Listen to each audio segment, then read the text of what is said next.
May 7th of 2018. It was actually, I think it was the 23rd of April when I found the lump. And it was just a typical day at work. I mean, everything was, it was kind of rough. I worked at St. Michael's. It was kind of rough. And I asked the Lord that night, it was about 3 that Monday morning.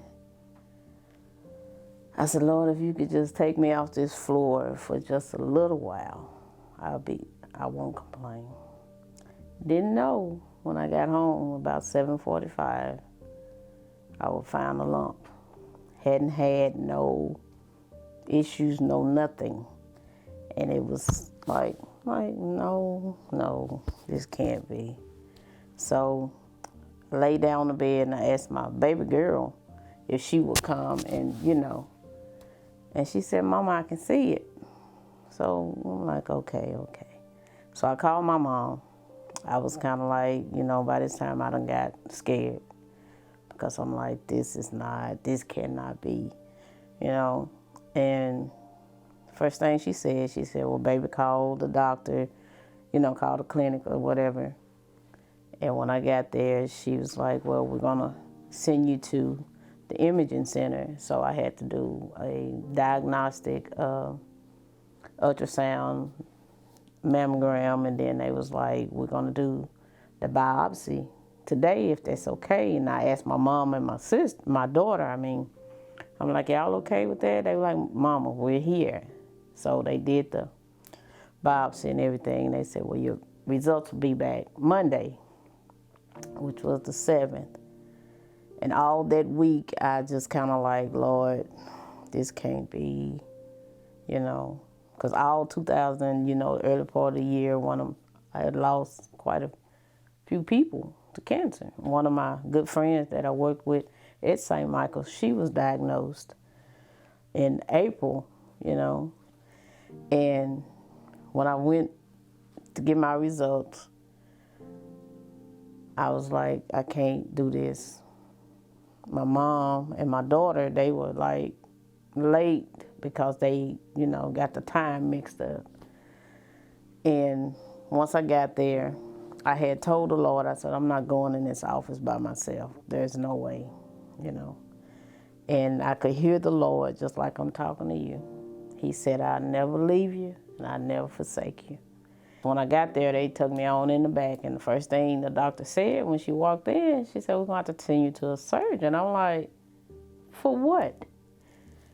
And she looked at me, I said, you mean to tell me I got cancer? She was like, yeah. And I lost it. I cried, and that's when my son texted my other kids and told them that's what it was. And I'm like, Lord, Lord, Lord, Lord, Lord. That's all I could say. Because I'm like, never in a million years did I would ever think that my name and cancer would be in the same sentence.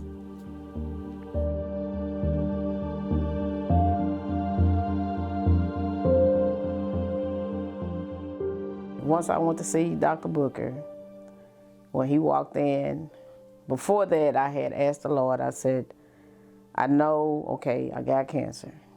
I just asked one thing of this whole thing. I do not want to lose my breast because I'm not mentally ready to deal with that.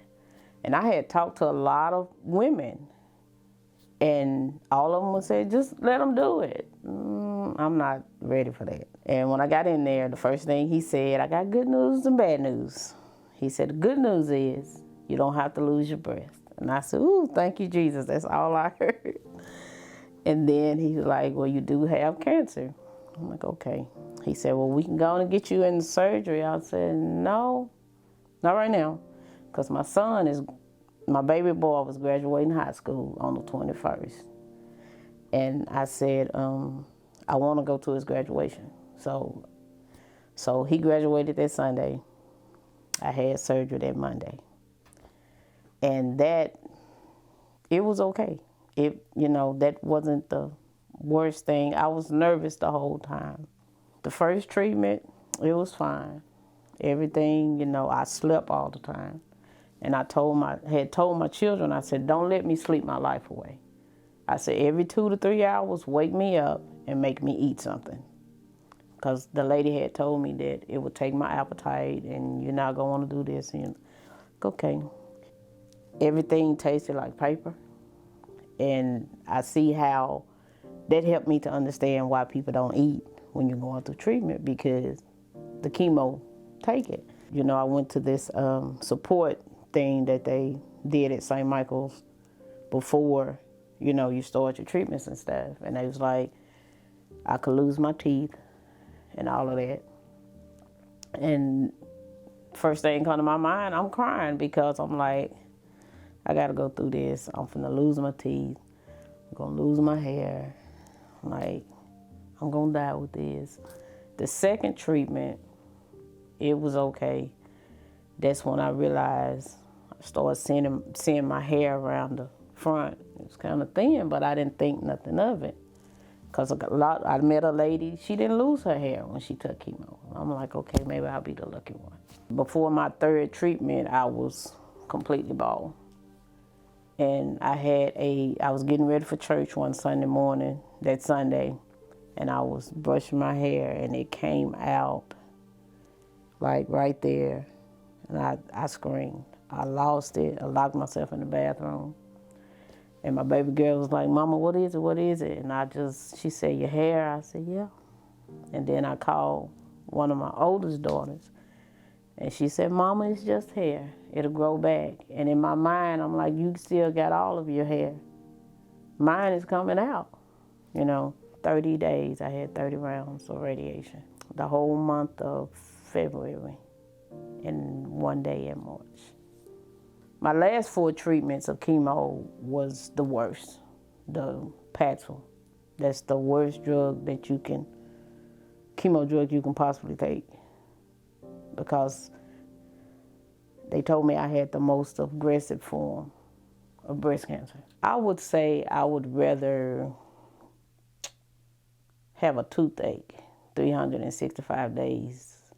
I mean, that a toothache, you know how bad it is, how it works that nerve. I would rather have a toothache than have to go through that again. I mean, cancer is what it is, but you have to have your mind made up, okay, I'm going to beat this thing. And I mean, it took the Lord to get me there, because many nights, because of the pain, the painkillers that they were giving me were not working. And you just get fed up. And then I thought about my children, about my grandbabies. Like, okay, and I told the Lord, I said, you chose me for this. Now you're going to have to go through it with me. And he did that. You know within yourself that God is going to carry you through it. And the reality of the fact, they told me that chemo breaks you down to build you up. I looked at it like, okay, Lord, you had to break me down to build me back up. And that's what he did. I'm not going to say every day I feel 100, because I don't. I mean, I still hurt. My breast still hurts. And they say it's the process. So I guess you just have to trust the process, as they say. I look at my children and my grandbabies, and I got both of my parents here. That's what makes me fight. Arnetta, that's my best friend. My sister, I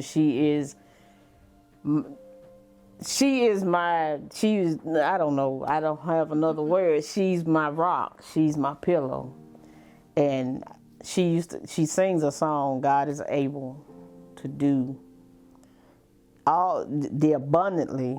Every time I will go through, and then my post on Facebook, when I will post all 2018, God is able. And I will call her and like, I need to hear you sing. I need to hear you sing that to me. And that gave me hope.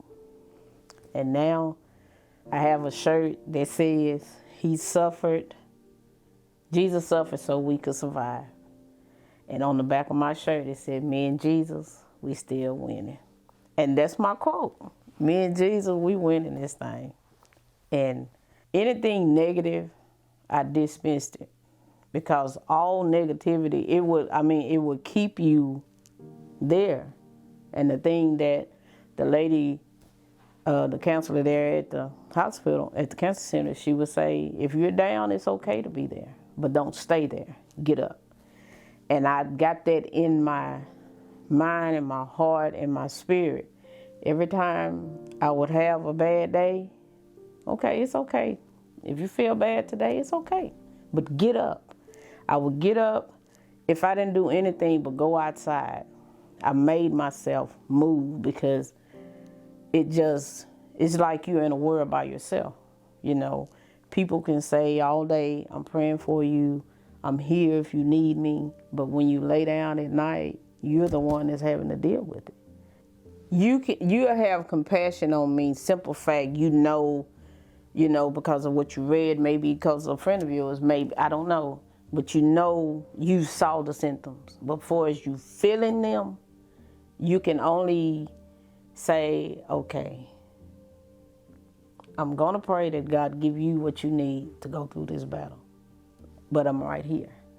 And that's what Arnetta did for me. She, like, I don't know, can't tell you how you feeling because I've never been through it. She said, but I'm right here. And that means the world. It meant the world to me. You know, my sisters, they didn't say, I have one sister, she didn't say a lot whenever she came around. She never does when we're around each other. But the strength that I drew from her, because she was there. I mean, it means a lot to have that support. You know, when you feel like you can't go another step, that's what that support system is for. Like, look, if you need to go to sleep, go to sleep. We're right here. You know, if you want to go outside or whatever, we're right here. I mean, you feel going through that was a real emotional, stressful, lonely time for me. And I had my children, my mom, my friends, all of them was there, but deep inside, I was alone, because I'm like, they can't possibly understand what I'm feeling right now. You know, and then that's where your connection with God comes in. I mean, you have to have that. Not tell anybody. If you don't have a relationship with God and you going through cancer, you need to get it, because that's where your help gonna come from.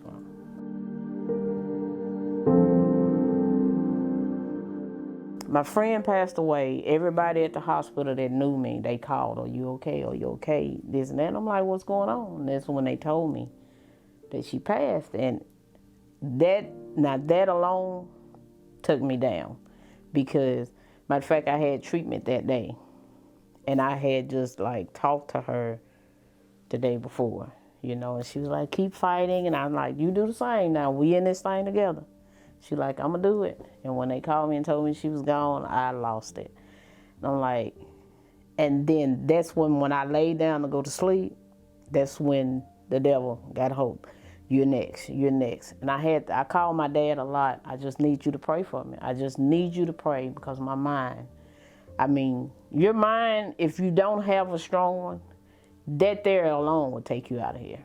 I mean, you have to have your mind made up, okay, I'm going to fight this. Yeah. Okay, I know she's gone. Okay, I got to get used to the fact that in the morning she's not going to call me to tell me to make sure I drink some water. She did it as a joke, but that was our way of communicating, helping her to get through what she was going through, and I was going through it. Did you drink your water this morning? I'm like, yeah, I drank a little bit. And while we're on the phone, she would video call me. I'm like, I'm finna drink it right now. And she was like, okay, I'm finna see you. She'll video call me just to make sure. And that's the way we communicated. And when she left, I had to deal with the fact, okay, I'm not gonna get these calls anymore. I didn't want to talk to nobody that was crying. I didn't want that. Take my mind from this. I already know the reality of the fact, I know she's gone. She had, in her own way, prepared me. Okay, I'm not going to be here every day. I'm not going to do this. Because she would always ask me, what are you going to do when I leave? You're not going to even drink water. Yes, I am. I'm like, what are you going to do when I leave? She said, you'll be here longer than me. I never paid attention to it. And the day that they called me, that's one I could hear everything that she was saying.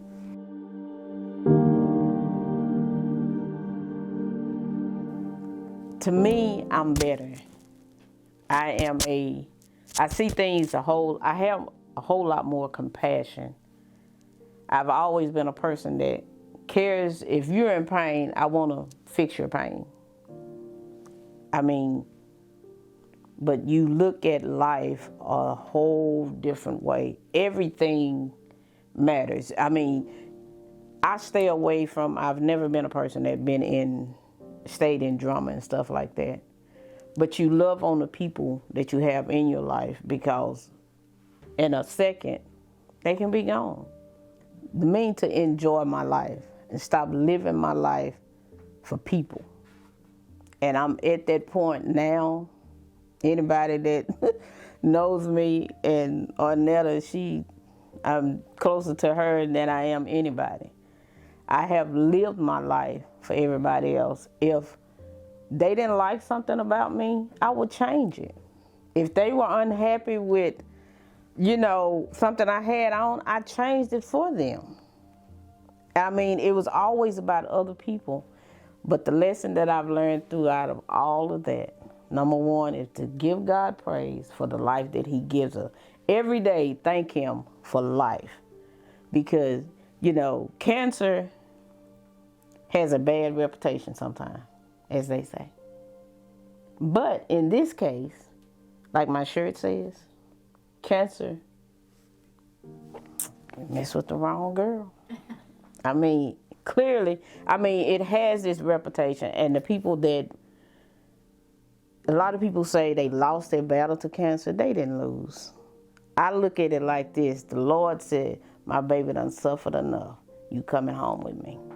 And that's what my peace is on everybody that went on, because the Lord saw, okay, they done had enough.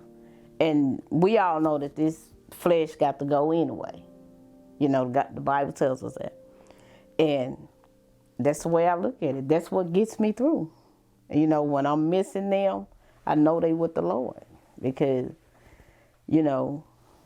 I'm just grateful that I thank God for life, for my life, the one that He's given me.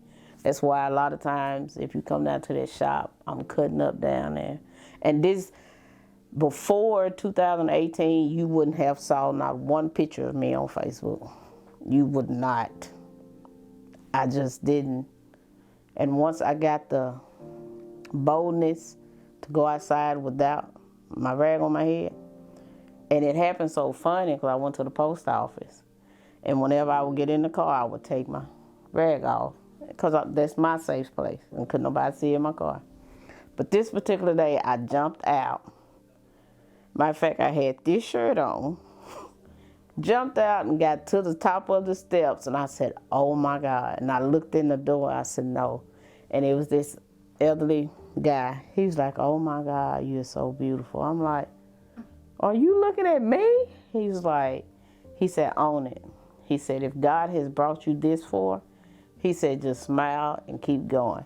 And after that day, it wasn't nothing for me to just go out. And then once I got past the stairs, because everybody was like, that's the hardest part, people staring at you. Once I got past that, couldn't tell me nothing. And yes, I'm rocking my ball today. And it's just really, I looked at it like letting the Lord know I'm not ashamed anymore. You brought me through. This here, you're just rebuilding me. And once my hair started growing, they was like, oh my God, you got baby hair. And I'm like, okay. And I thank God for it, because without Him, I wouldn't have made it. I would not have made it without Him. When I would look at people, they're going about their daily life. They're not, they're always smiling. It took me a while, almost 9 months, to get my smile back, because it was just, I'm like, this cannot be happening to me. And I asked the Lord what was the lesson in that. And I said, Lord, whatever you're trying to teach me, I want to learn it. And what I got out of it was compassion. I had worked in the hospital and people, going through I've dealt with cancer patients and they would act a certain way. I'm like, it don't take all that. It don't take all that. I would say that in my mind. But once I went through it, it took all of that and then some. Because until you experience it, it's easy to sit and hear somebody say, I went through cancer, it hurt, I made it, it hurt. That is not, I don't feel like I have an enemy, but I wouldn't wish that on nobody. And I'm grateful today because I'm here. Because I didn't think, there were many nights I would ask God to just come get me because this is too much.